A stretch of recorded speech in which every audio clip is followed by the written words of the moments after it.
Very impressed. Yeah. Really.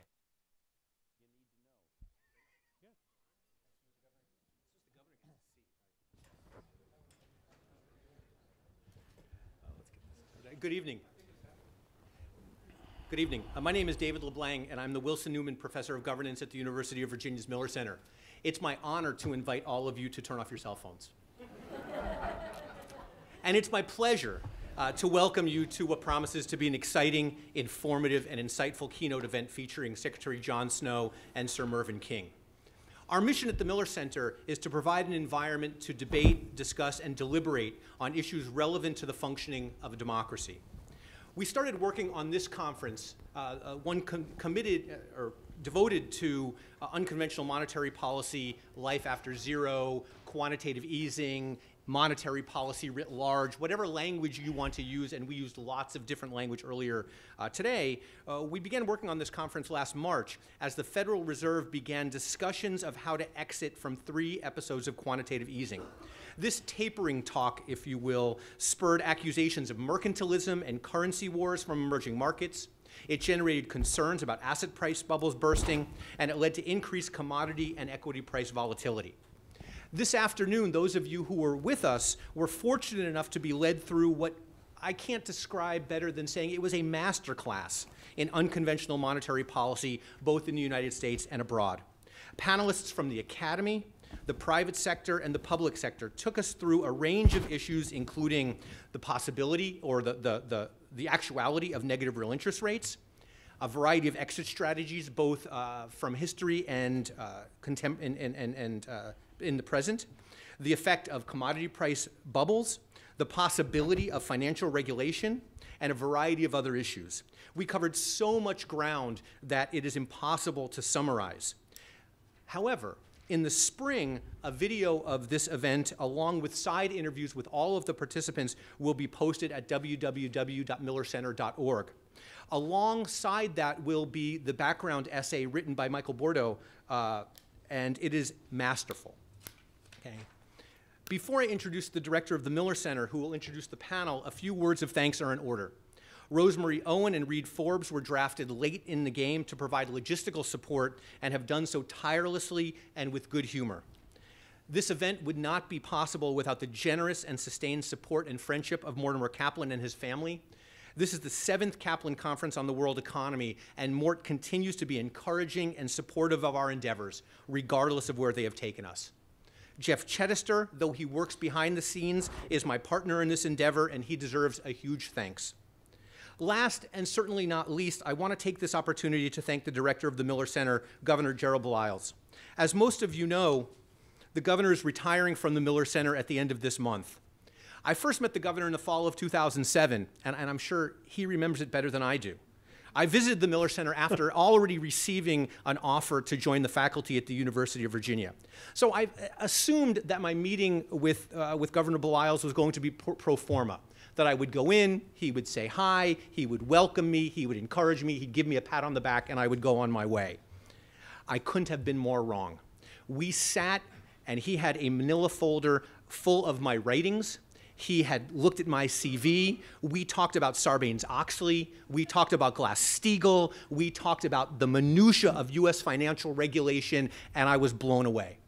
I had never met somebody who was so well prepared for what to me was a non-meaningful interview. I already had the job, right? But this interaction, as most of you know who have worked with the governor, it was meaningful. It was. And I should say this episode was a useful prelude to our interactions over the past 8 years. I have rarely met somebody who was so well prepared, while at the same time, someone who wants to be surrounded by people who know more than him. We've done 7 Caplin conferences together, as well as a number of other policy events. Sometimes the interaction has been challenging, but the governor is amazingly good at disagreeing while not being disagreeable. Unfortunately, this has become an even rarer quality in both public and private lives, in our private lives. And so we at the Miller Center, Governor, we will miss you greatly, and the public will miss your time in public life. So if we could take a second and thank Governor Baliles for his time here.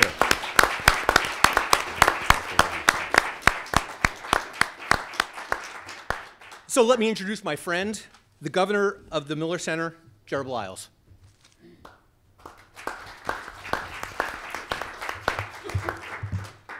Thank you, David, for that surprise. He is full of surprises, as I have learned over the last 7.5 to 8.5 years. But I have been impressed not only with the degree of his intellectual ardor for these complicated financial issues, but I am very much in his debt for the leadership that he has shown in constructing these kinds of policy conferences, whether it was the first conference on constructing a new financial architecture with 12 former finance ministers from around the world, or the question at which I believe we've had several of how do we govern a country in an era of debt and deficits. And then to that notable, memorable, unforgettable conference in 2010 when my friend from London, Lord King, and John Snow, and Paul Volcker, and Trichet, and others from around the globe. I think we concluded at the end of that conference, John, that we had on one stage at one time, for the first time, 73% of the world's economic output. So thank all of you very much for being here today. And for those of you who are unable to attend the afternoon session, I want to welcome you to this historic Hay Adams Hotel for this closing keynote conference of the Miller Center's Caplin Conference on America and the World Economy. Before we begin the program, I want to recognize again, as I did earlier today, that very special friend of ours, a former member of the Miller Center's Governing Council, a well-known public servant, a respected and recognized tax counselor, Mort Caplin, for his very generous support of the Miller Center's annual program. Without his generous support, this endowed program would not be ongoing and will continue for many years to come. So, Mort, thank you again very much for your support in being here.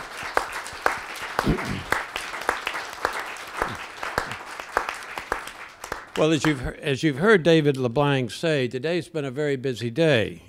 David Wessel led our conference this afternoon with an insightful survey of global monetary policy today. Then 2 panels of thought leaders examined the views from the public and private sectors. These expert participants provided, I think, much-needed insight on a very complex set of issues, and we are grateful for their contributions to this dialogue.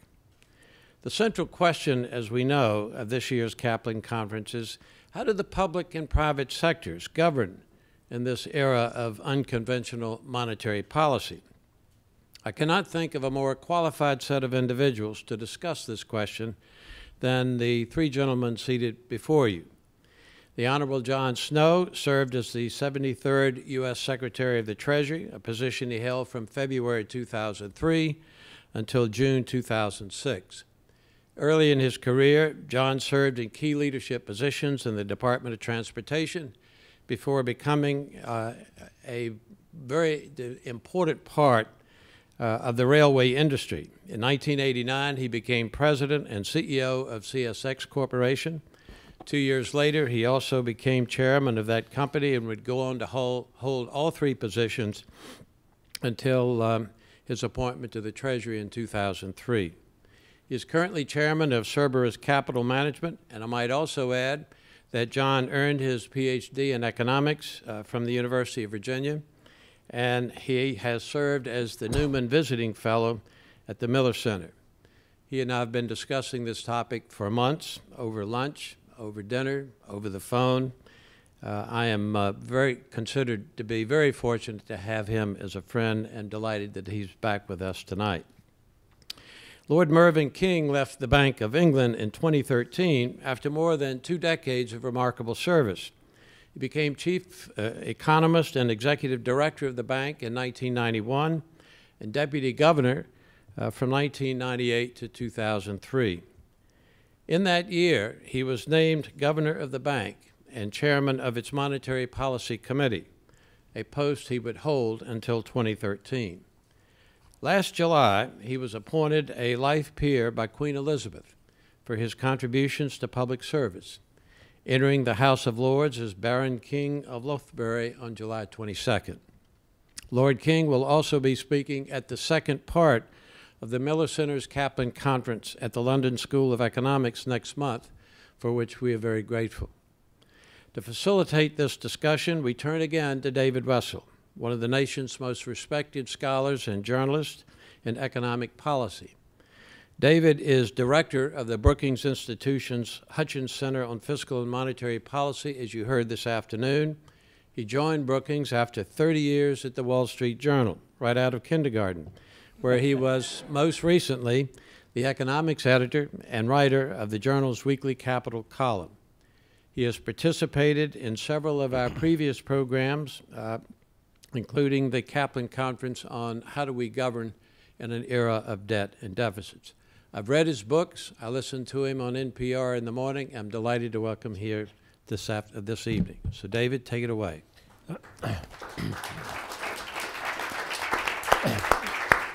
Well, thank you very much, Governor Beliles and David. Those were very kind introductions, and it's really an honor for me to be here on the stage with former Secretary Snow and former Governor King.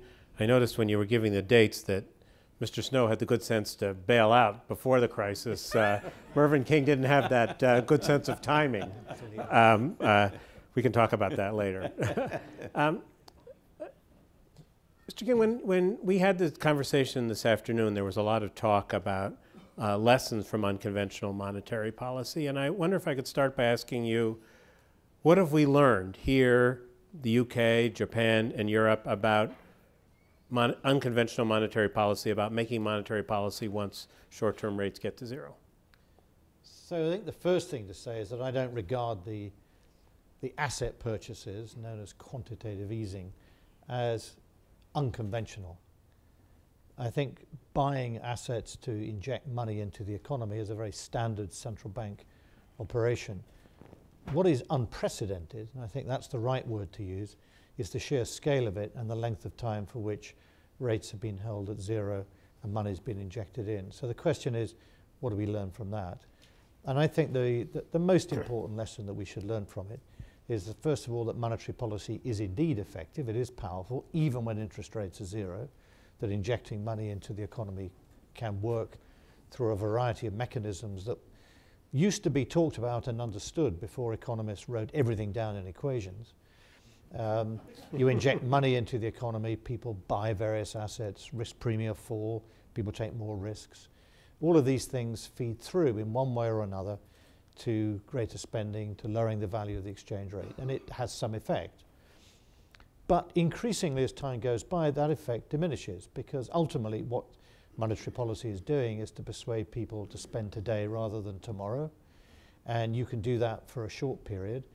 But once tomorrow has become today, you've got to not only compensate for the shortfall in demand that you started with, you've actually then got to stimulate even more demand to make up for the hole that you dug in future demand some time ago. So it's a bit like a cyclist cycling up a hill that's getting steeper and steeper. You've got to pedal faster and faster to maintain the same rate of progress. And I think that what central banks have discovered is that they've got to do more and more monetary stimulus to maintain the same injection of demand. And after a point, people become reluctant to gamble and say, well, you really do want me to spend more today. That's going to damage my future consumption prospects. And at that point, what we really need to recognize is that only improving people's beliefs about their future incomes, their future consumption prospects, will it be at all easy to persuade people to spend today. And I think for me, the big lesson is that what went wrong was not just that there was a shortfall of aggregate demand that required stimulus. It's that there was a major disequilibrium within our economies and between economies. We were spending too much and not saving enough. Other economies were relying too much on external demand and not spending enough. In both cases, what we were spending today was not really consistent with the long-run spending possibilities that we had access to. And what the crisis did was to make people realize that, and that's created a significant freezing of spending in many Western economies, for which monetary policy was a necessary antidote to begin with, but it can't be the long-run solution. So I put it a few years ago by saying that we faced the paradox of policy, that what we knew we had to do in the long run, which was save more and try to invest and export more, was the opposite of what we wanted to do in the short run, which was to use monetary policy to encourage people to spend more, consume more and borrow more. We needed to save more and borrow less. So the short run was in complete conflict with the long run. That's fine if you've got a path to get you from the short run to the long run. Monetary policy can't be that path. It's only a bridge that takes you from the short run response to the long run new equilibrium. And we haven't done anything really to build that new equilibrium. What is that second? Who is supposed to be building the pier on the other side of the bridge? It's a mixture of governments doing things domestically and trying to find a way in which countries can work together to make the international adjustment more consistent with each other. So China, for example, clearly recognizes the need to rebalance the Chinese economy, to spend more and export less. We're on the opposite side of that. But they want to do it pretty slowly because the adjustment is rather costly. If you're a borrowing country, then certainly in Europe, but to some extent the UK, really we need to adjust much faster. And any attempt to try and reconcile these two different speeds at which we're trying to make the adjustment will lead to a conflict. And the most likely way to reconcile the two is just a very weak level of aggregate demand in the world as a whole, which I think is where we've ended up.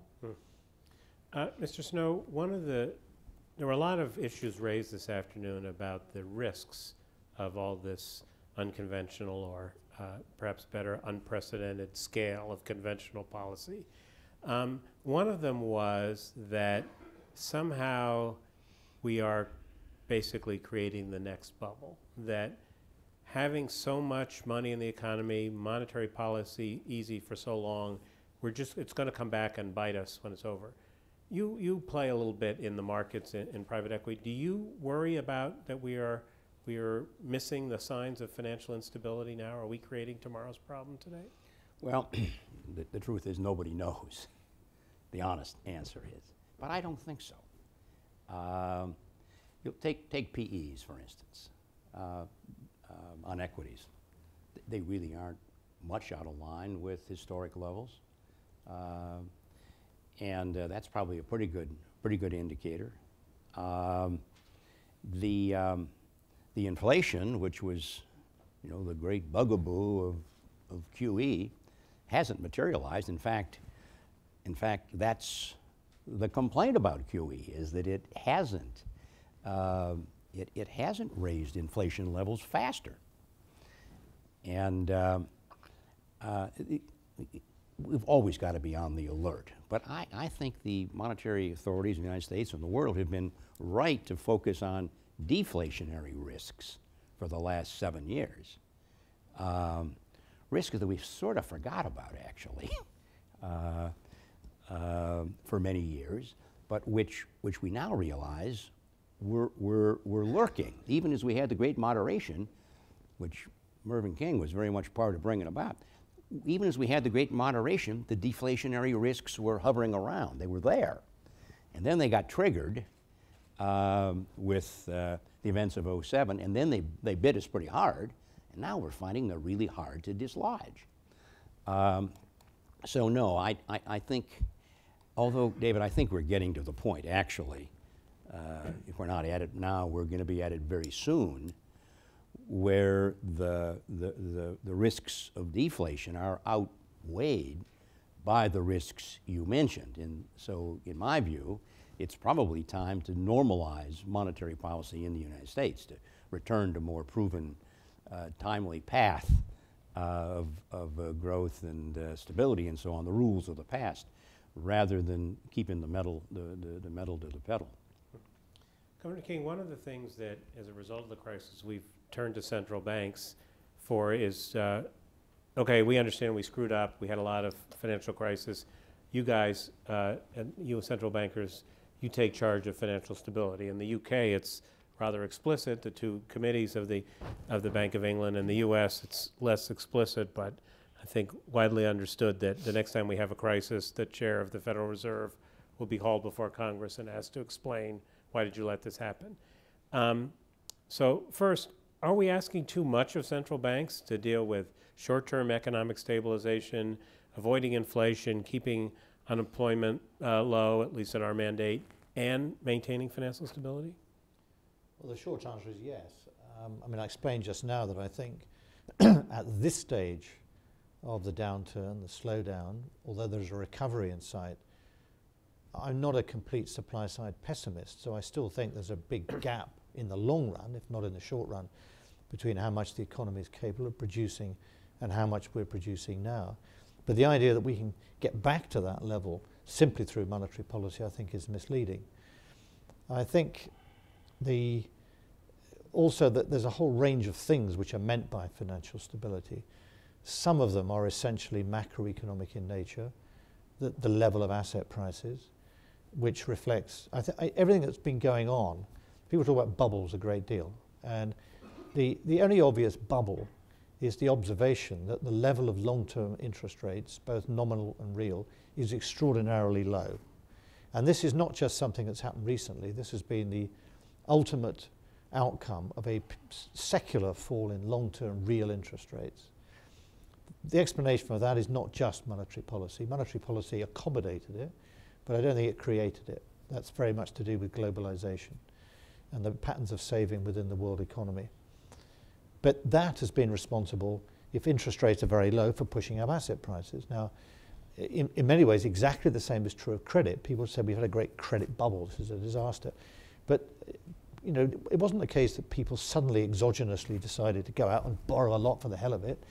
Actually, all the decisions were pretty rational. Given the level of asset prices, it was not irrational to borrow against those higher asset prices. And in the housing market, we discussed on the Monetary Policy Committee the fact that if house prices were going to be high, since housing is always being sold from the older generation to the younger generation will have to borrow more in order to be able to purchase the houses, and the older generation selling the houses will accumulate financial assets.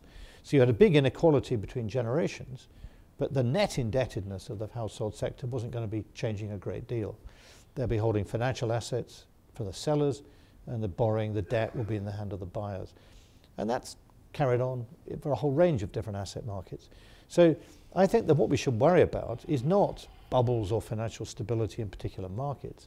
What we ought to worry about is how long do we think it's sensible to try to run a market economy on zero or negative long-term real interest rates. And if you look at the rates in the Treasury market this week, the real interest rate that the markets expect to prevail, not today, but in 10 years' time, you know, we'd all hope to be back in the normal world in 10 years' time. But the 10-year interest rate that markets expect today will prevail 10 years from now is not much above 1%. And that is well below any historical average long-term real interest rate. So I don't think, you know, rightly or wrongly, markets are discounting a much longer period of low long-term real interest rates than I think is genuinely consistent with a market economy behaving successfully, which means either we're going to have a very unsuccessful period, or that one day markets will get a big shock and realize that governments have actually taken the steps to ensure a sustainable recovery, in which case real interest rates could rise quite sharply. And at that point, we should probably welcome it. So how do you decide when too much is too long, as we've gone too long? There's no way of judging it, but I do think that there is obviously fragility in asset markets when long-term nominal interest rates are very, very low. There's a much bigger chance of falls in asset prices than rises. Right, but is that a symptom of a very depressed picture for long-term growth, or is that a symptom of monetary policy being easy and markets expecting it to be easy for a long time? I think it's a symptom of a deeper disequilibrium in our own economies and also in the world economy as a whole. And that's why I think unless we tackle that, central banks won't find it easy to get away from very low interest rates without creating another downturn. Mr. Snow, the conventional central banker wisdom at the moment is we'll use interest rates to affect inflation and unemployment, and we'll avoid another financial crisis or reduce the risk by using something called macro-prudential tools. Do you find that compelling, or does it make you raise your eyebrows? David, I hope you or somebody who spends a lot of time looking into these matters will sometime tell me really what macro-prudential regulation means, and where it begins and where it ends, because I think that's the sort of problem. Is the macro-prudential regulator being called on to make the distinction between risks that affect any industry or any business? They're always there. They're the constant companion of businessmen. Or some risks in some industries which could spill over and create risks for the whole financial system. Now, where does the risk to the one industry become a risk to all? And what should central banks, monetary authorities do when they can't really make that distinction? If there's a theory of macro-prudential systemic risk that spots it in advance, whoever came up with that theory deserves 4 Nobel Prizes. So you, because I think it's almost. But by that logic, there's nothing we could have done to reduce the risk or the scale of the recent crisis. No, that's not true. There are things we could have done. I mean, I remember testifying before the Congress any number of times about the systemic risks of Fannie and Freddie, and saying the GSEs, the mortgage guarantors in the United States, and saying to members of Congress, you know, these entities left on their own the way they're going without a regulator are going to put not just themselves but the entire financial system in the United States in place. There should have been a Fannie Freddie systemic risk regulator. There ought to have been just an industry regulator which would have dealt with systemic risks. So no, I think we can spot some market failures, and that was a market failure. Here were 2 firms that had borrowing costs second only to the United States government, suggesting that investors thought they were the government. And if you are a private enterprise and you can borrow at a rate just a few basis points above the Treasury, and your mandate is both promote housing and make money for your shareholders, the incentive you have is to go out and build up your balance sheet, which is what they did, by buying everything you can buy, because as long as your interest rate, as theirs was, is lower than the interest rate on any other assets you can buy, the incentive to buy more assets went on and on. And in the end, it of course blew up. So there are some, I think we have to be on the alert for these discontinuities in the system, like Fannie and Freddie. My larger point, though, is was the 2000 a systemic bubble? Well, we had a bubble, but it wasn't systemic, right? But if you look back to the time you were at Treasury, it was a period when, with the benefit of hindsight, we see that house prices were rising. We see that there was an awful lot of lending going on that, with the benefit of hindsight, looks pretty foolish. And it wasn't all by Fannie and Freddie. There were plenty of regulated institutions making these loans. What was it like to be seeing that as the Treasury, basically the way we've organized our regulatory system? Well, the way we organized our regulatory system was the story of the blind man and the camel. Or the blind man and the elephant. You're only touching part of it. I remember, David, calling in with some trepidation, actually, because of the way the Congress limits the Treasury in its oversight of the regulators and wants to have total separation, calling in the regulators from every regulatory body early in 2005. We had them into the Treasury, sat around the table, and I went around sort of trying to be polite, but the inquisitor saying, now, Mr. Regulator of this, how do things look from your perspective? Well, and Mr. Regulator of that, how do things look from your perspective? Every regulator said, to my larger question, do you think we've gotten things a little out of hand? Is it time to toughen up the guidance here to the regulatees? Everybody said, well, I think there may be a problem, but it's not my problem. I think there's some loosening of standards somewhere, but not here, not where I'm overseeing it. So I think we had a dysfunctional regulatory system. I hope Dodd-Frank has made some fixes in it that improves it, streamlines it some. Maybe this council that's now been set up will get people talking to each other. But there was not a very good understanding across the regulators of the risks that were in the system as we found out. Governor King, so help us make sense of this macroprudential thing. Is it just an excuse for not raising interest rates, or is there really some substance there? Well, so two reactions to that. One about what our own Financial Policy Committee achieved in the short time between its legal powers existence and when I left. And then a comment sort of more generally. Let me start with a more general one. I think macroprudential policy, the way people think about it, is a way of trying to apply changes in interest rates to different sectors of the economy, but not across the board. And the reason people have advocated that is because they think that maybe there's a problem in the housing market. Let's cool the housing market down by trying to raise interest rates in the housing market, but not elsewhere. I think there must be severe limits to one's ability to do that. First, in terms of correctly identifying problems in particular markets. So my own view is that there wasn't a problem in any one market. The problem was interest rates were extraordinarily low, and you'd expect, if interest rates are very low, that asset prices should be high. That's the absolute inevitable logic. So for people to say, gosh, you know, asset prices look high, is not terribly sensible in itself. What they should be saying is interest rates are very low. Well, we all know that. The question is, so what? And is it because there is some market irrationality which has pushed interest rates to such a low level? Or is it there are deeper forces which have meant that it's rational for central banks to put short-term rates very low in order to be consistent with low long-term interest rates in the market? So I'm a bit skeptical about the ability of macroprudential policy to achieve a lot by trying to say, well, we'll influence one market rather than another.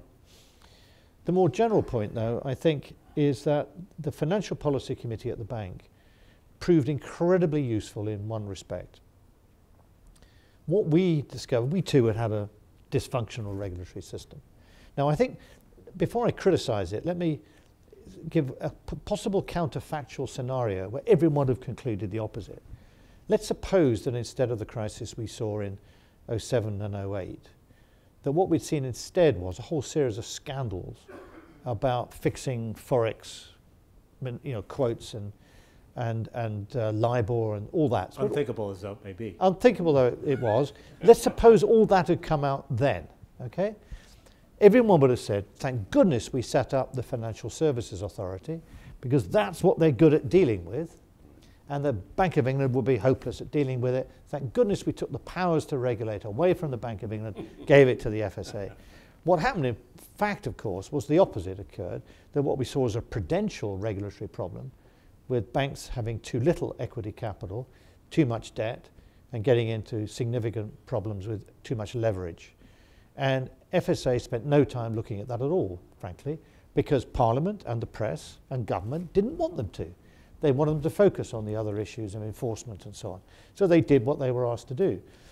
What we learned from was that there was a massive problem, as John said, that looking back, and you used the words with the benefit of hindsight, and I think it's absolutely vital not to try and dissect this crisis with the benefit of hindsight, but to go back and say, what did people know at the time? Both in banks and companies, both in China and in Britain and the United States, what did we know at the time and could have done something about? Well, we did know that there were things that were unsustainable.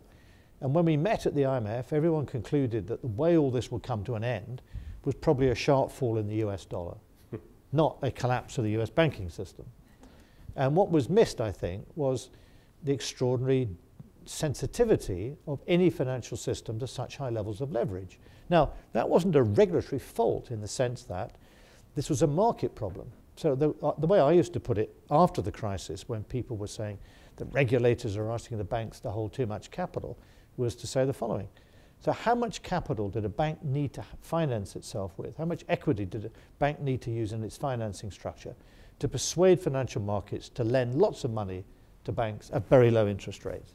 And the answer we know, nothing, hardly any is the answer, because the leverage ratio was so high. After the crisis, within a few months, how much capital did a bank need to have in order to persuade the market to lend to it at interest rates close to the official rate? A hell of a lot, and a whole lot more than the regulators were asking banks to put in place. So market sentiment was absolutely fundamental in driving this. Now, you know, it's not for me to say that it was right or wrong. This was a commonly held view. And it didn't seem to most of the banks involved that they were doing anything very risky by having more leverage, because other banks were doing it and none of them had failed. And but the problem, of course, was that when you are so highly levered, then there is no room for maneuver. You can't absorb losses very easily. So I think, for me, the most important prudential response to the crisis was for banks to hold a lot more equity, or finance themselves with a lot more equity. And the great virtue of a financial policy committee, or having any body concerned with financial stability issues, is that they can provide the intellectual framework, the intellectual rigor, to give supervisors of individual banks the arguments and the mandate to tell banks to hold more equity. And I remember meeting the regulators and realizing what regulatory capture meant. And it's not just that they wanted to help their bank, because most of them only supervised one bank, given the size of our banks. They were in a big team supervising that one bank. But they felt it would be wrong for them to impose something on their bank that the other supervisors hadn't imposed on the other banks.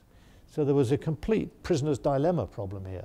The regulators didn't know how to move for the banking system as a whole. And remember, the whole purpose of banking regulation originally was not to control the conduct or behavior of individual banks. It was to protect the stability of the banking system as a whole. And that is all about the total amount of equity in the banking system. So it's a good thing that we've had required the banks to hold more capital.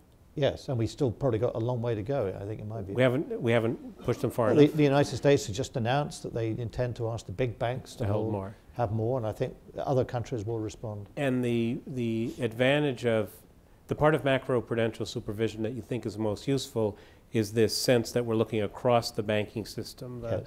whatever the Fed calls a large scale, I forget what they call it, complex institution thing, and you don't have a lot of hope for basically these sectoral attempts to effectively raise interest rates in a sector you think is high. I think that is difficult, and you know, what I find peculiar about the position in the United States is that we always get visitors from America coming to England and saying, gee, you've got socialized medicine.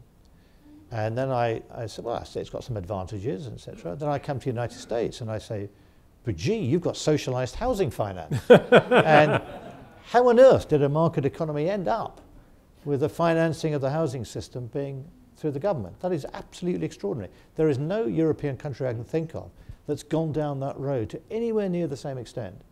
And while mortgage market worked very effectively.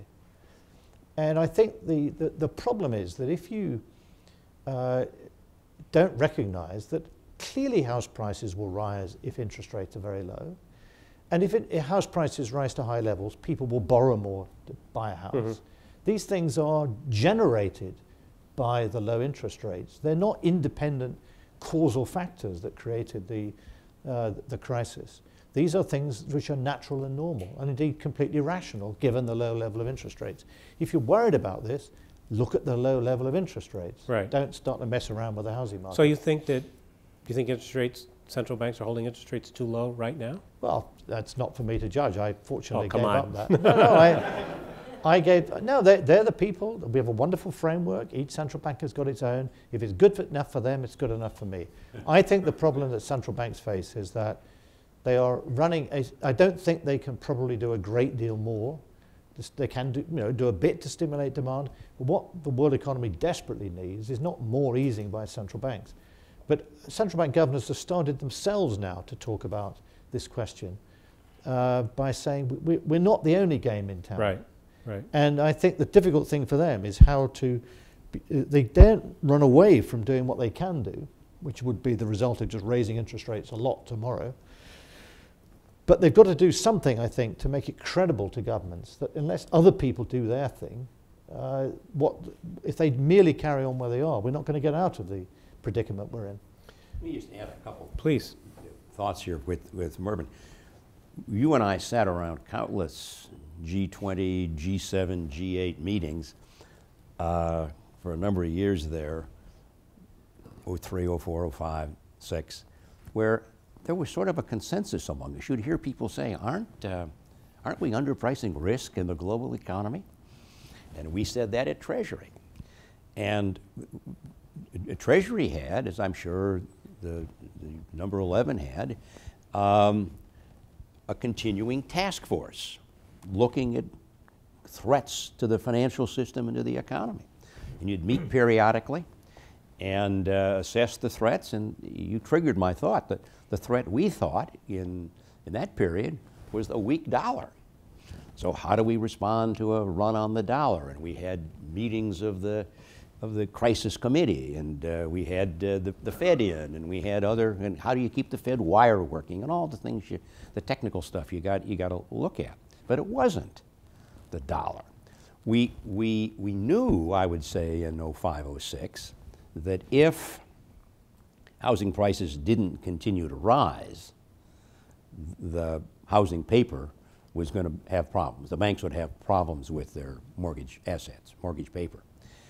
But we didn't have any idea that housing prices were going to fall.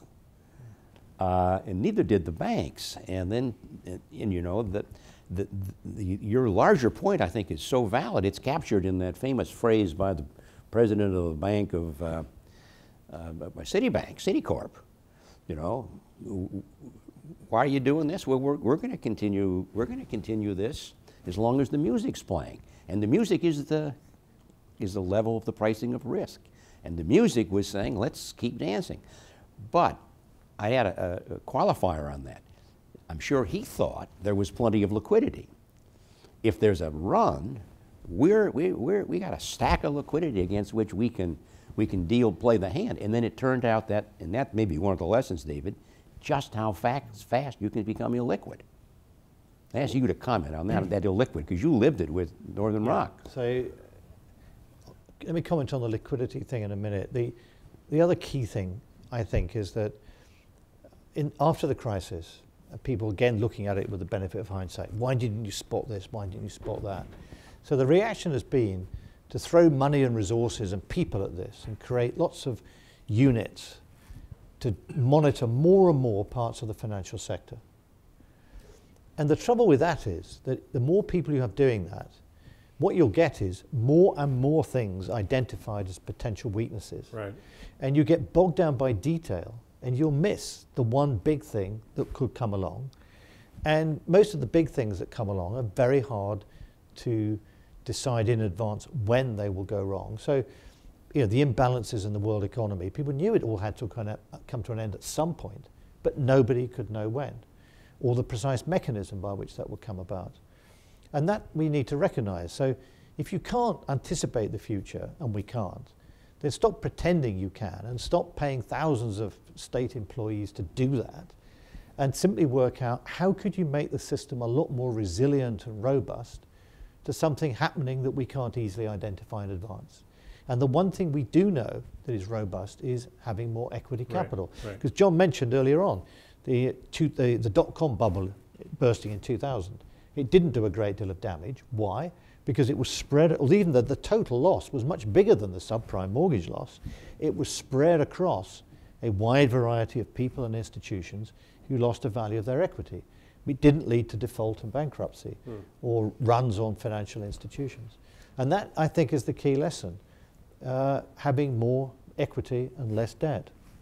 Let me turn a little bit to what's going on outside the UK and the US at the moment, particularly to start with Europe. So there was a discussion in one of the panels where there was really a disagreement. There was one view that Europe's a mess, but they always manage to muddle through. And the other view was, yeah, that's true, but things are looking kind of dicey, particularly given the politics in France and Spain, the elections coming in Greece, and that this could go, or even in the UK, this could go wrong pretty quickly. When you look at Europe, Mr. Snow, what do you see as how big a problem is it, and what do you see as the biggest risks? I think the internal devaluation mechanism to cope with the imbalances is well designed to create enormous distress, and has, which is showing up all over Europe. Was in Spain recently, and Podemos is now, We Can party, the protest party, is now the biggest party in Spain. Predictable sort of thing. I think Europe is a bigger mess than is being allowed for. And I think these parties that are coming in resentment against the austerity programs that aren't producing good jobs and aren't producing economic growth and aren't producing prosperity are inviting a whole set of difficulties for the political leaders of Europe. And I understand the problems of getting to political unification. We had the great blessing. We started with the political unification, and we got a central bank later. They about 150 few years. False starts. Yeah, well, we had a few false starts, but we did have a political union, and we had some stresses in it, and we had a big war to resolve how it.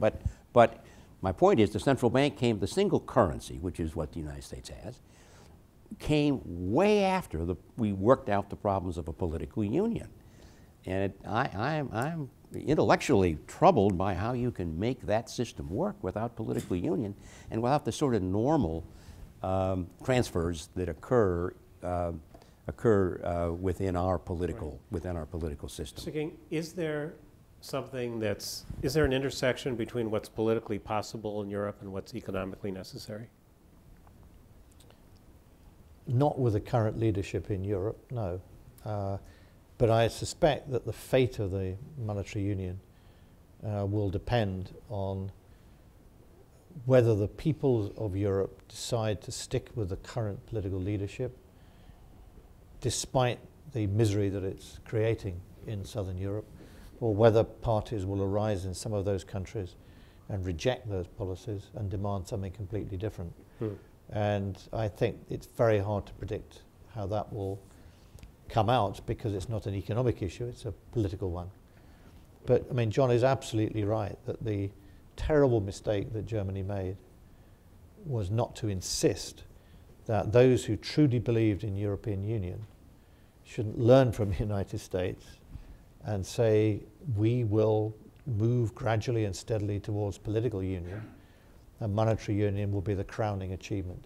That was the German view right up to 1999, but they did a deal to get France to accept German reunification in return for moving forward with monetary union. And the thing I think has been the worst judgment in the countries that wanted to push ahead with monetary union was the belief, expressed quite openly at times, that going ahead with a monetary union would indeed create crises, but the only way to create a political union in Europe was through crises. Europe will be the product of the responses to successive crises, was a theory put forward quite openly and seriously by many people in Europe. And the trouble with that is that it sounds fine as an abstract intellectual proposition in a salon in Paris or Rome, but it doesn't sound very attractive if you're unemployed in Spain or Greece. And let's face it, 50% of under 25-year-olds in Spain and Greece are now unemployed. And whether they are going to say, gosh, this is pretty awful, we are now going to put together a European political union, and we in Spain and Greece are all going to vote for Angela Merkel as our prime minister, doesn't seem to me a terribly plausible response of people who are angry because what has been visited upon them by the current political elites of Europe. But that is what the theory was all about, and I think it's worked out extremely badly. And you know, many of my former colleagues are trying desperately to try and make this work. But Mario Draghi has been very prominent among those who said, you know, central bank isn't the only game in town. Governments have to play their part, and monetary union cannot work unless they do. But they've been content to go along with this belief that, you know, governments will do a little bit here and a little bit there, but actually it's all up to the ECB. And that is desperately dangerous, because it's very similar to the argument in the financial crisis at the beginning that the problem is entirely liquidity. And it wasn't. It was about solvency. And that's exactly the problem in the European Union. And the ECB cannot solve a solvency problem, only a liquidity problem.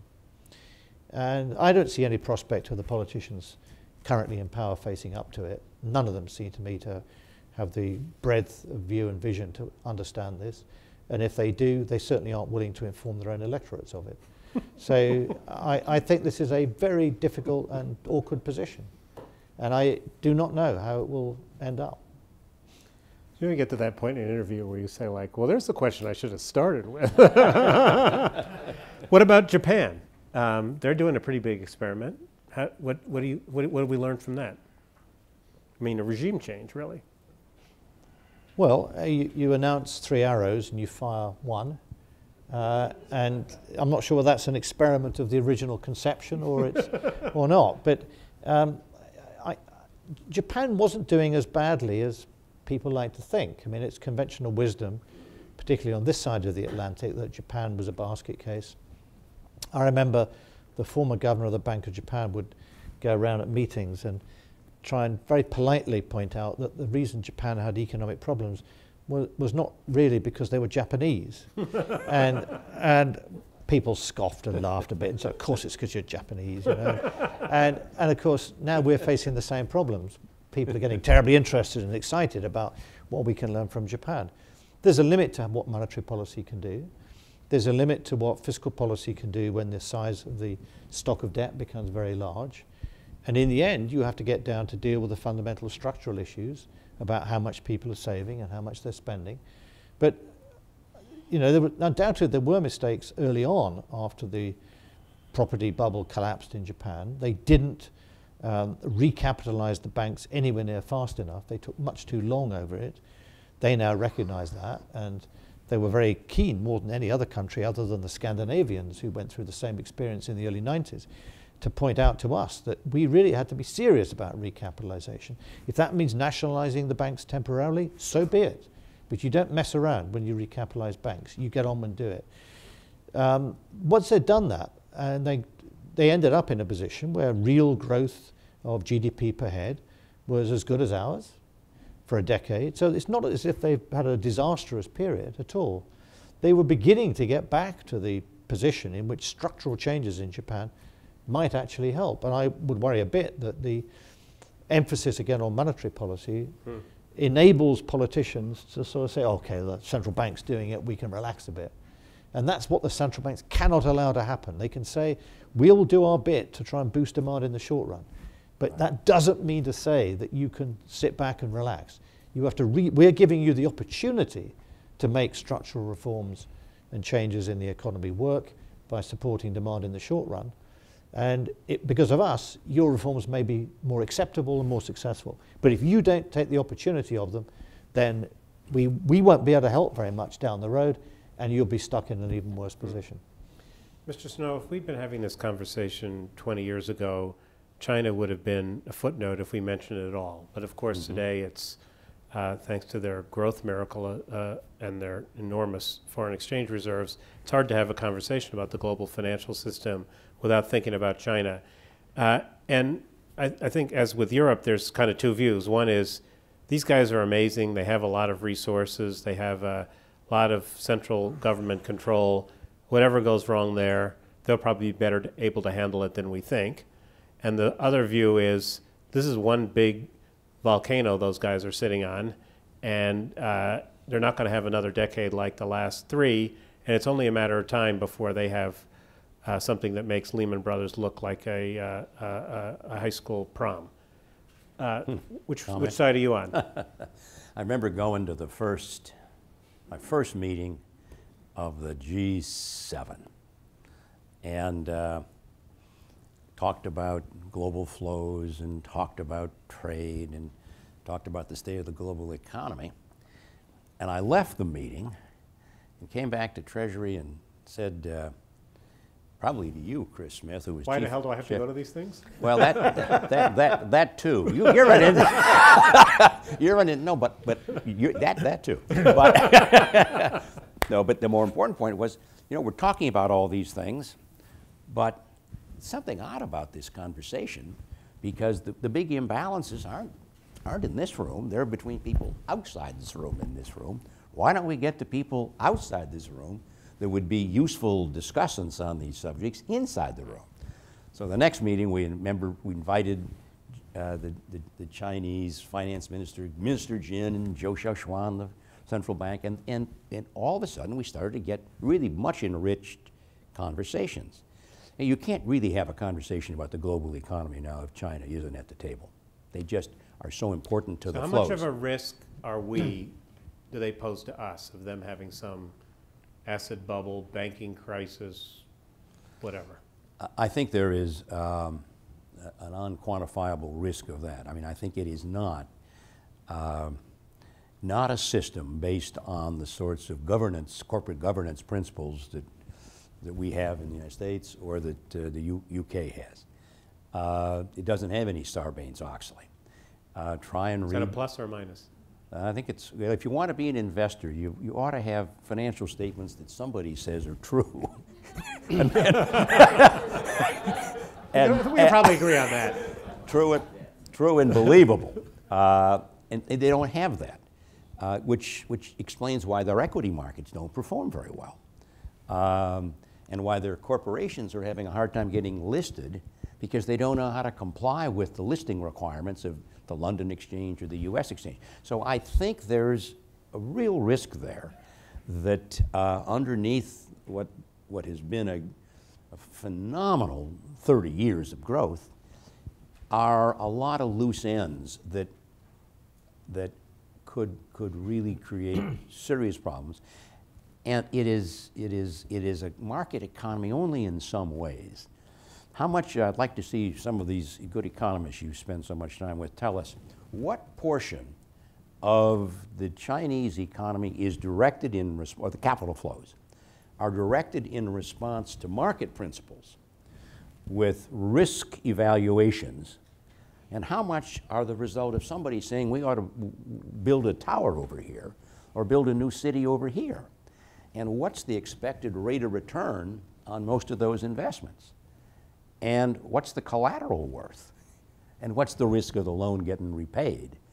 I think there's an awful lot potential in that system for bubbles, and of course they have them periodically, and then they burst them, and then they have them, and then they burst them. But I worry more deeply about how can you sustain a well-functioning economy unless the price mechanism plays a central role. I think the price mechanism plays a far smaller role there than it does, say, in Western economies. The meeting of G7 you were referring to, that was Boca Raton? Boca Raton. Yeah. So let me tell you, I'll tell you the true story of Boca Raton. It's a good thing you came. There are two things I will never forget about the Boca Raton story. The first was that Headmaster Snow sent Alan Greenspan and me out of the room because John recognized that we were having a fruitless discussion on exchange rates, and he wanted Alan and myself to leave the room, sit down for an hour, think about things, and come back and make a joint presentation about how we could discuss these currency issues sensibly, given that the major players weren't in the room. And that was the beginning of the view, as John described it, that we would then always invite the Chinese and sometimes other countries to meet with the G7. The sad thing is that in 2009, when the G20 became important, the G7 collectively said that we would hand the management of the world economy over to the G20, and the G20 didn't respond. And I don't understand why the Chinese never really played a positive or constructive role, but they didn't after that. And the G20 was so unsuccessful following that, that actually the G7 became back in prominence again. And you see that in beginning of 2013 when the statements about currency intervention at the Moscow G20 were all made the week before by the G7. The other story about Boca Raton is that in the way that happens at most international meetings, the only security that was provided was for the US delegation. So we were staying, and it was just February 2004, I think. We were staying in a lovely resort hotel with a beach, and the G7 was meeting there inconspicuously. and as John and Alan Greenspan walked around, I noticed they were surrounded by a bubble of US security people. The rest of us looked completely inconspicuous in suits and ties, where every other person in the hotel was in shorts or swimming trunks. And it was blatantly obvious, A, who we were, and B, any terrorist that had wandered in off the coast would have had no difficulty spotting who the people they should be going for were, because we were the only people wearing suits and ties. Well, fortunately, none of them showed up. Fortunately, none of them showed up.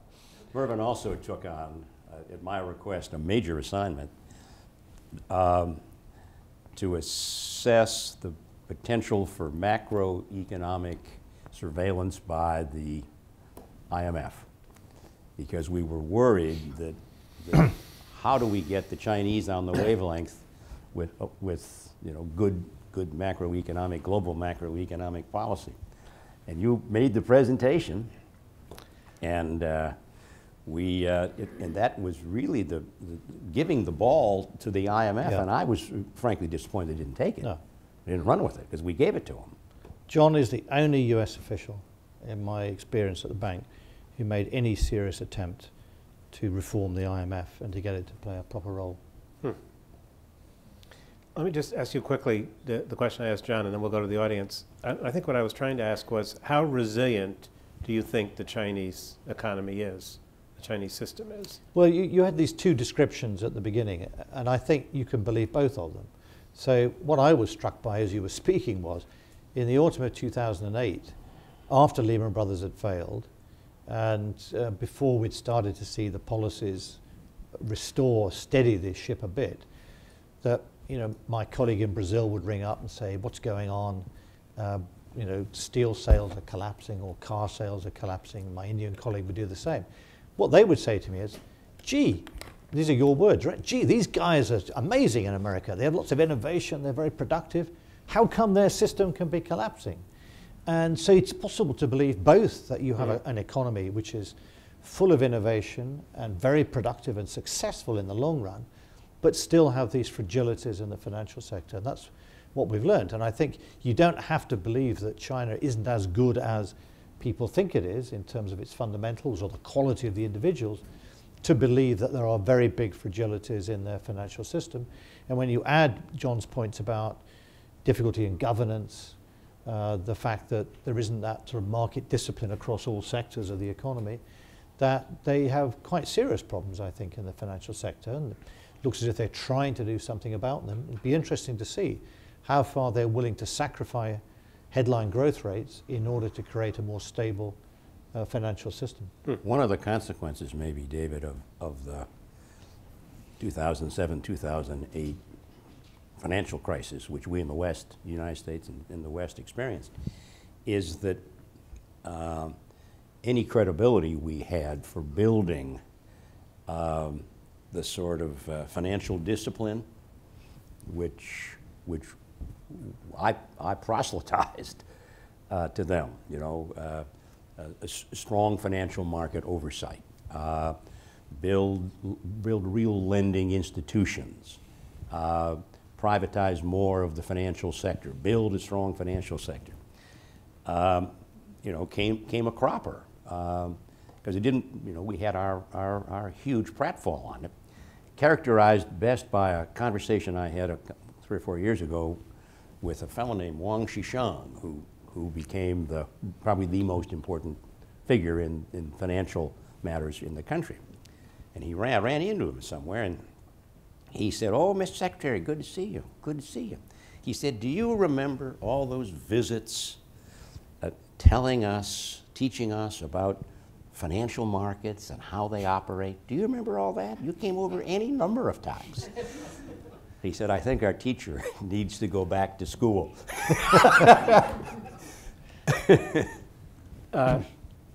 Right, there's Paul Wannacott right here.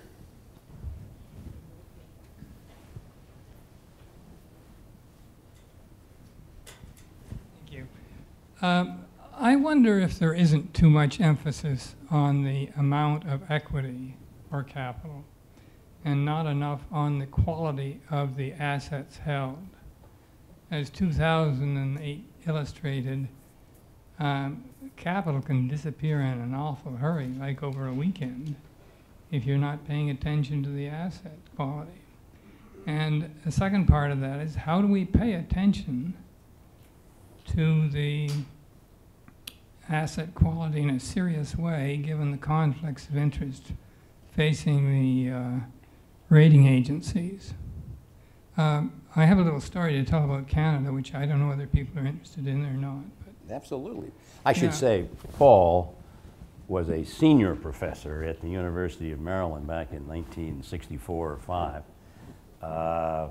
Written books and articles and acclaimed.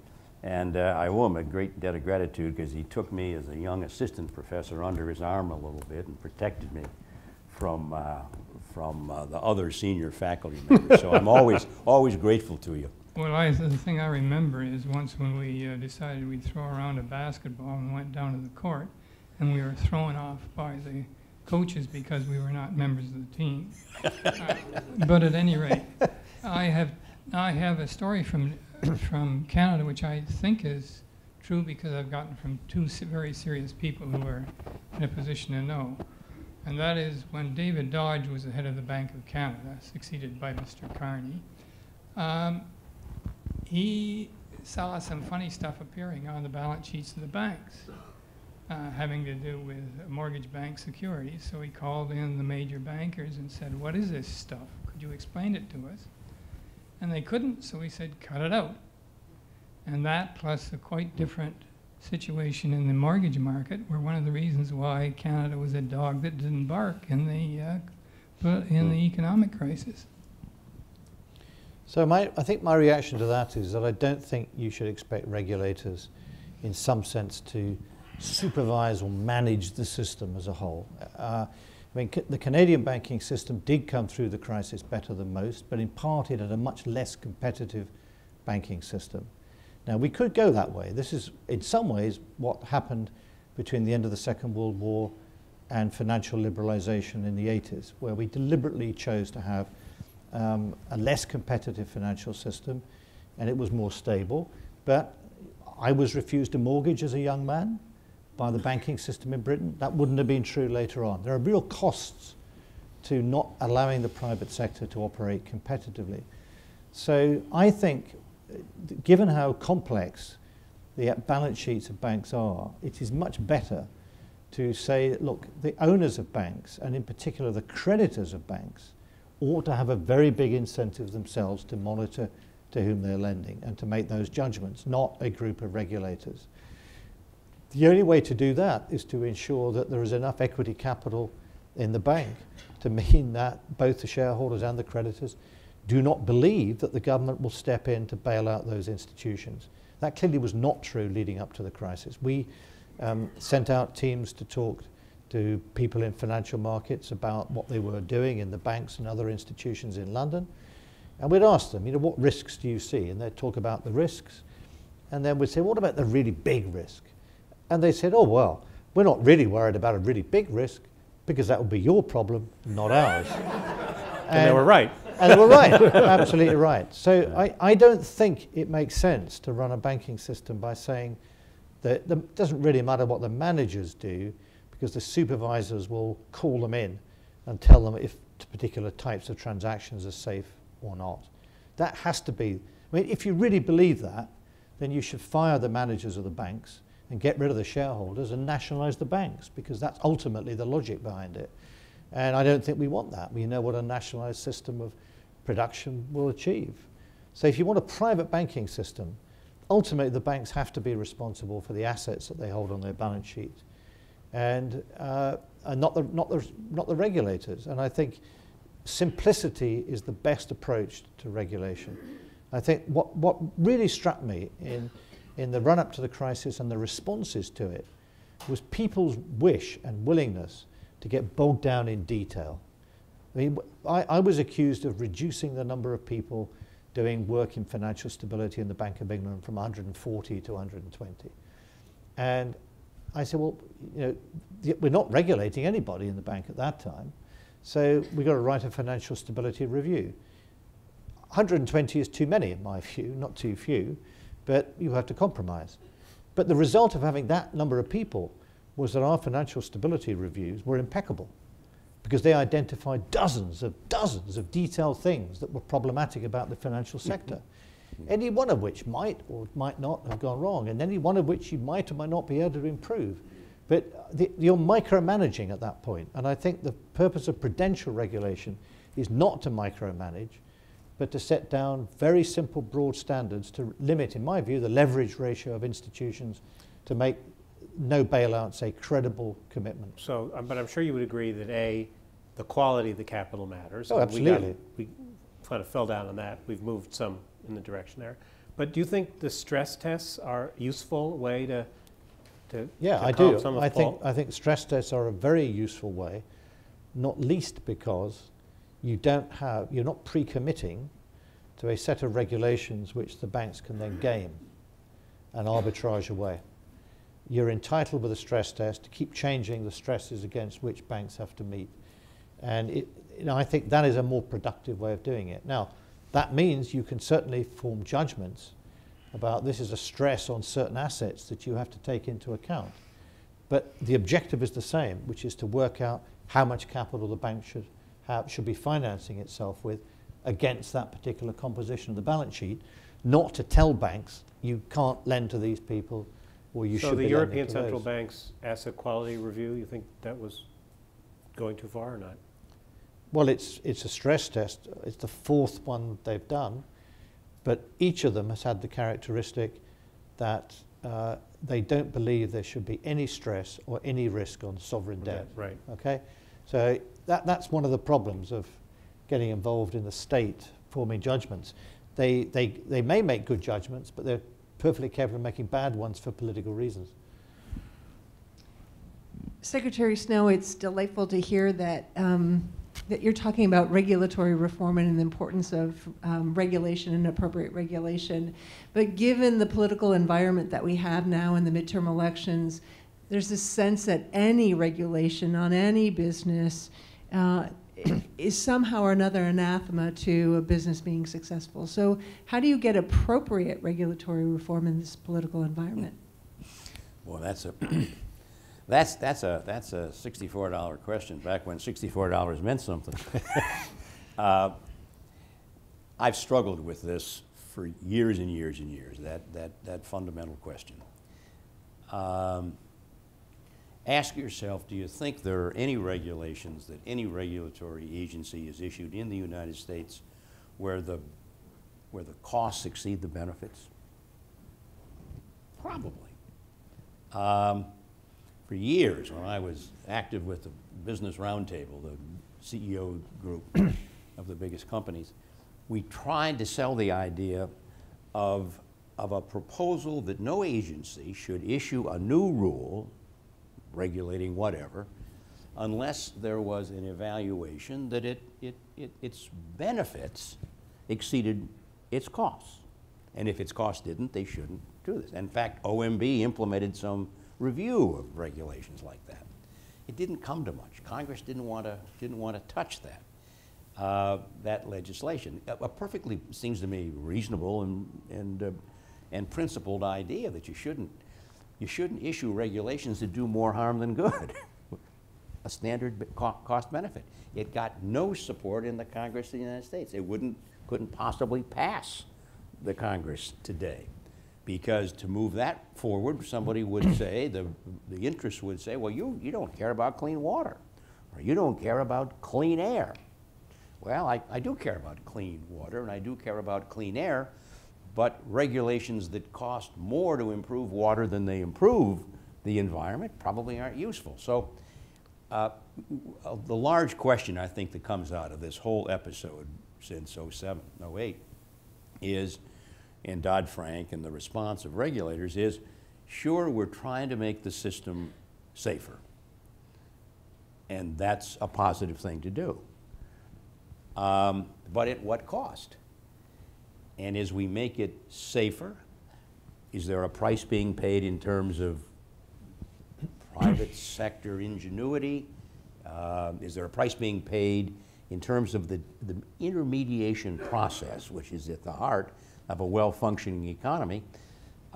If we don't get lenders and investors coming together in an efficient way, your future GDP growth is going to be hampered. So I think the answer is, I think it's tough to get these things right, but you got to keep trying. If you're in the business world, I'm not surprised that the banks are arguing the case they're arguing. I think they're basically going to lose, but it's not surprising they're going to argue, because their responsibility is to try and make these enterprises as valuable as possible, and the government's is not to make them valuable, it's to make them productive and safe so they don't damage society at large. There's going to be an internal conflict there. Over here.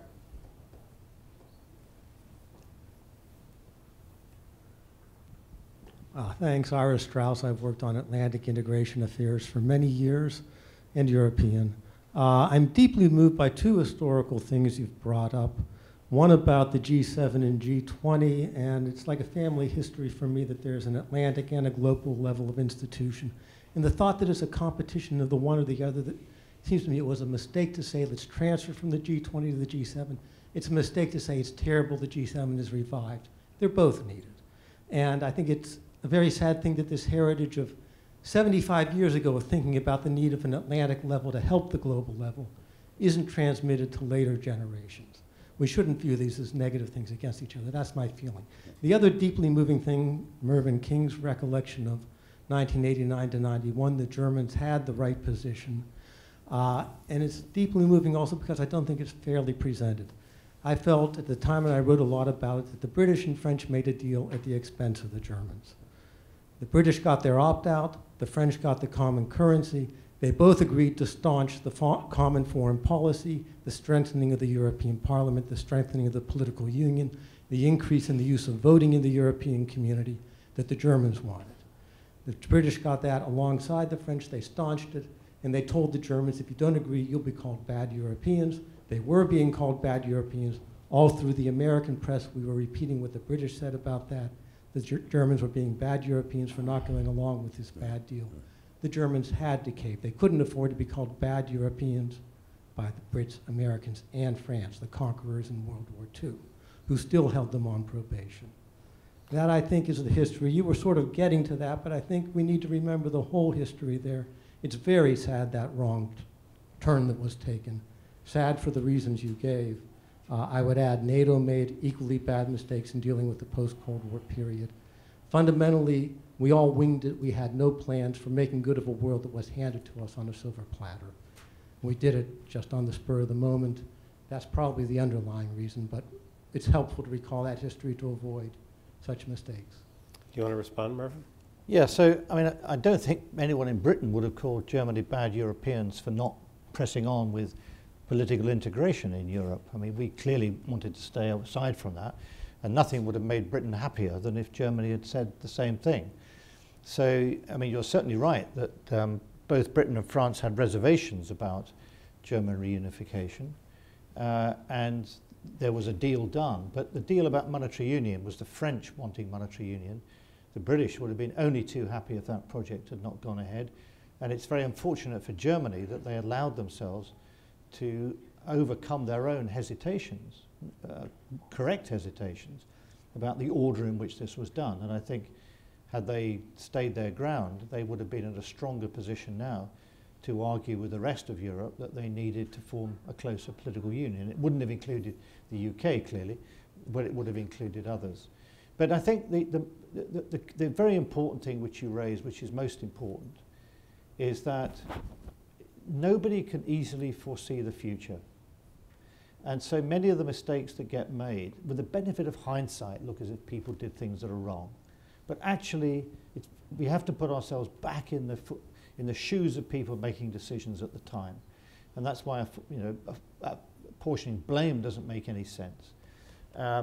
And I think that's equally true of the debate on regulation that we had, which is that people are judging the crisis by, they look back, they said, we know exactly what went wrong, we must never do that again. But at the time, it was not obvious which particular part of the financial system would go wrong. And therefore, you've got to have a much broader brush approach and say, how can we create a more resilient system, not pretend that you'll ever be able to work out exactly what the consequences are. And I think the same is true at the international level too, that one of the reasons, you're right, the G7 and the G20 both have a role to play. I'm still sad that having been given a chance to make the G20 something very special, that the countries outside the G7 didn't grab it and run with it. And in particular, I think China could have played a more constructive role. It didn't. And I think we're back at the point now where we desperately need a much more cooperative approach to macroeconomic policy, not some artificial coordination, but a recognition that unless there's a genuine dialogue that will convince countries that this is the strategy that other countries will pursue, countries will not have the confidence to take the measures that are necessary at home. And you see it today, in which lots of countries around the world are saying to themselves, the world economy is not growing very fast, therefore the only thing that we can do is to push down our exchange rate. Right. Now, that can't possibly help the world as a whole if everyone does it.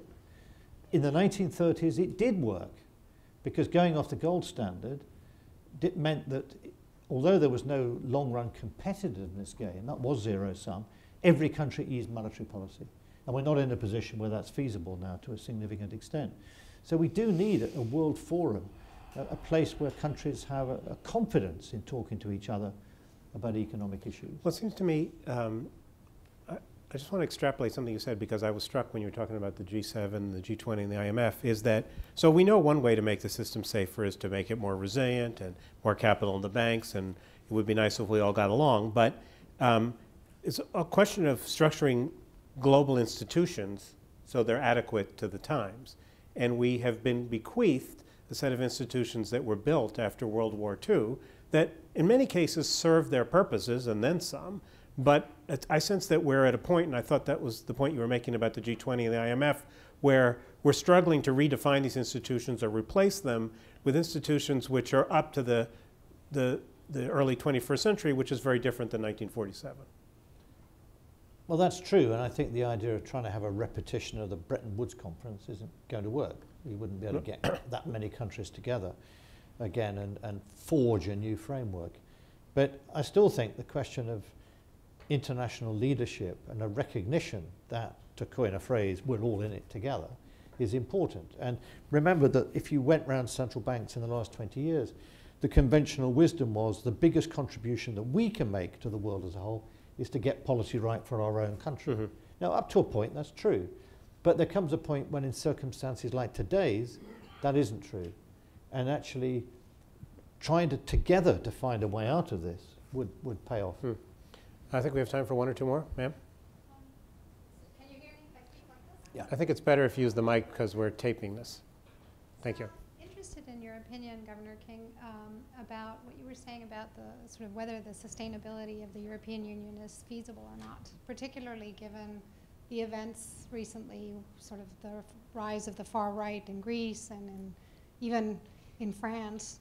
So I'm particularly interested in what you would see if this doesn't work and they can't get it together in their political union. What is the alternative? How does it fall apart? What does it look like, in your opinion?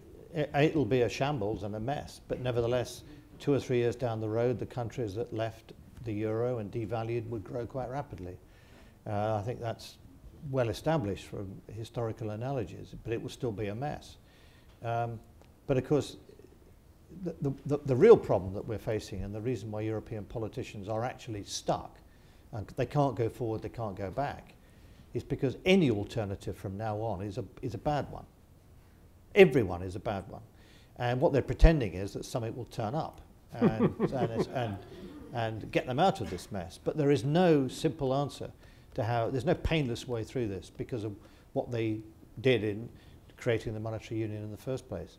And whether it survives or not is a matter of politics, and it depends on whether the people of the periphery countries, but also increasingly in France, are willing to put up with the pain that the system is imposing on them.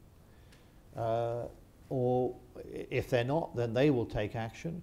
And it will also depend upon whether the voters in Germany ultimately are prepared to make very large, indefinite transfers to the countries in the south. Now that's a political issue. But I remember talking to the finance ministers in Europe and spelling out to them the various economic alternatives. And they'd say, but we don't like any of them. And I'd say, well, I mean, I'm very sorry about that. I can't advise you what to do. It's not for me to tell you what to do. But it is important for you to recognize that these are the basic choices you have. And they would say, but all of them are unpleasant. And I'd say, yeah, they're all unpleasant. And the longer you go on putting it off, the more unpleasant they will all become.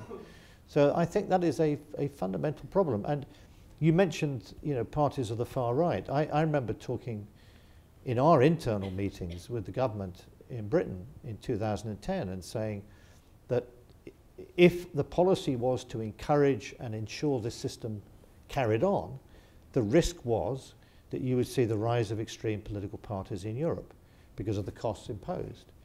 And I could understand why even our government didn't want to precipitate a problem, because that will cause chaos for the next 2 years, and they didn't want that. But what we've now seen, as John described, it's not just the far right. I remember that meeting in 2010 saying, it doesn't matter whether they're left or right, people will vote for them because they're not either centre-left or centre-right who've gone along with the policies of the elite in Europe. And in Spain, you have an extreme left party, which this party didn't exist 1 year ago. And it's now the biggest party in Spain, according to opinion polls. Now, that is utterly unprecedented in recent European history. Even in Britain, our United Kingdom Independence Party, which was nothing a few years ago, was the single biggest party in the European elections in May.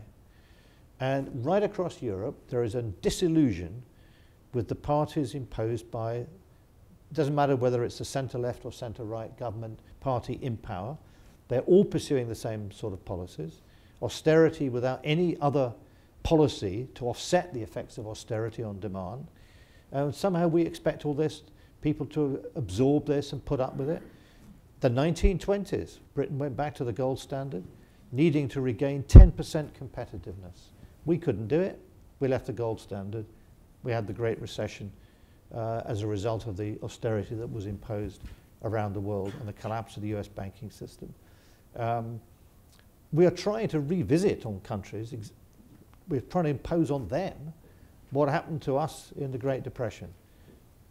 If I had said this was our strategy, you'd say I was mad. But it's a consequence of the strategy that's been followed. And, you know, after a period, such a deep downturn, you gradually start to come out of it.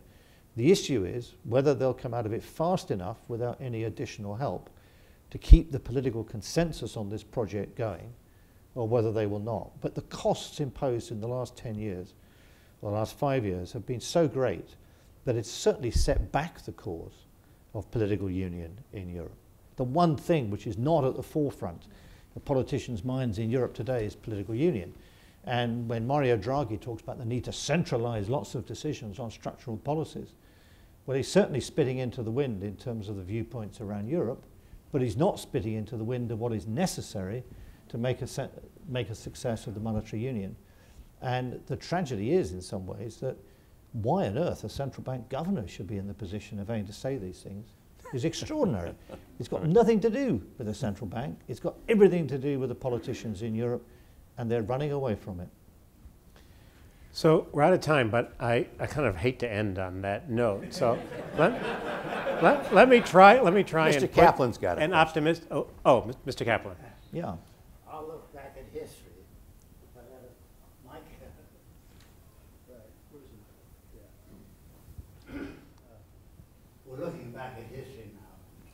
From 1939 to 1945, Britain was involved in a great war throughout the world, really.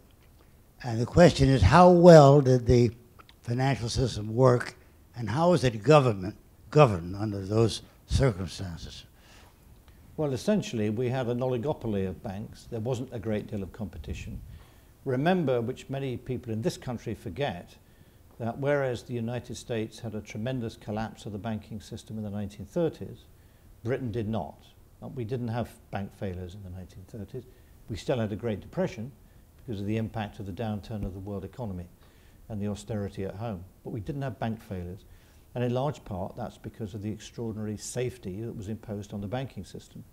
So I remember, and Charles Goodhart will remember too, that it's not that many years ago, 30, 40 years ago, that 30% of the assets of the banking system were short-term government bonds. Now, that built in a degree of safety into the balance sheet of the banks that meant that it could afford to make some messes in the investments. But let me go back to your point about optimism and not wanting to finish on a pessimistic note. The reason we should be optimistic is because in the end, new politicians will come along who will recognize that there's a limit to what central banks can do. There's a limit to what you can expect from the European Central Bank in monetary union. And they will recognize that in order to fulfill the ambitions for prosperity of their voters who put them in power, they will need to adopt different policies. So in the medium term, I'm not terribly optimistic, but in the long run I am, because I'm not a supply side pessimist. I mean, I'm amazed in this country there are people who are genuinely pessimistic about the supply performance of the American economy. I regard that as truly extraordinary, that the underlying growth rate of productivity should have fallen in this country at a time when you see innovation everywhere. US is still the country that everyone wants to come and live in from the rest of the world. So this is a country which should have supply side optimism built in. And whatever the difficulties we have in the short to medium term in getting out of this very deep downturn, which could last for many years yet, but we'll come out of it eventually because politicians will recognize that central banks haven't got a magic solution to it, and therefore they better come up with some other policies themselves. And they will. That's what the voters will demand. And eventually we will get back onto, I think, the same path that we were on when the crisis hit, way better off than we are now. So in many ways, I have no idea when it will start, but I do see a glorious period coming. Wonderful. Down the road. Good finish. Good finish. Thank you for that. Thank you, David, and thank you, Lord King and Secretary Snow, for these enlightening and even glimmers of optimism in the course of the discussion. And to the audience, thank you for joining us for these vital discussions, which we think are so important to America and the global economy. I want you to know that the video of these proceedings will be available and accessible on the Miller Center's website, millercenter.org, in the coming days. And please be on the lookout for the conference report, which will be released next spring after the conclusion of our January conference in London. My thanks again to Mort Caplin and his son Michael for their continued support of this 7th annual conference and many more to come.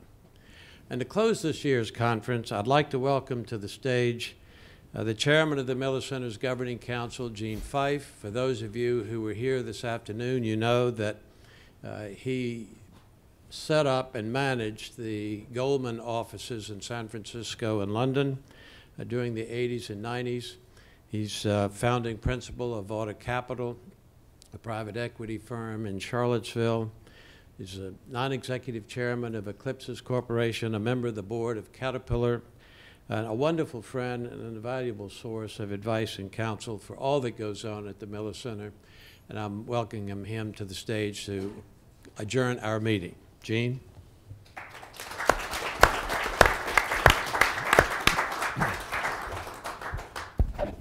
Thank you, Jerry, and I'll add my thanks to all of you for participating today. I can't help but think of Mort. You were in the invasion of Europe on D-Day. And your comment about what was going on in those years in the banking and the regulatory area sparked that in my mind, and I suspect a lot of people here don't know that. You bring a lot of history to the table, and it was that conversation that Jerry and you had about doing conferences like this is what spurred the whole concept of doing the Morton Caplin conference on the world economy. It's tough to know what's going on in the world today. It's going so fast. My mind is exploding with stuff that we've already talked about this afternoon, and I suspect that applies to you as well. But that's what the Miller Center is all about, is trying to take the lessons of history, whether it comes from our scholars at the university or from practitioners who've been in the real world, living in this world, and putting the lessons of history on the table as we discuss contemporary issues. We want to have the center be relevant to what's going on today, not just be an organization that has a look back as to what happened, write a book that sits on somebody's shelf that nobody reads. We want to be involved in what's going on, and I think conferences like this stimulate me. I hope it stimulates you, because I'm going to go home tonight learning a lot of stuff I didn't know when I walked in the room today. I hope that applies to you as well. But thanks so very much. I have one last thing I have to say, and that's to Jerry. This is his last official function as the head of the Miller Center. Come in a couple of weeks, he's going to go hit the beach. Or as he says, hit the trout streams, and goodness knows wherever he's going to go. But we appreciate, Jerry, what you have done. We would not be here tonight if it had not been for your initiative. It was your idea to do this conference, or the whole series of conferences, and Mort's financial backing that made it happen. So to both of you, I would like to say a great word of thanks and appreciation, and I hope in the years ahead you'll see this happening again and again and again based on the things that you started. So we'll stand on your shoulders as we go ahead. But thank you all. Good night.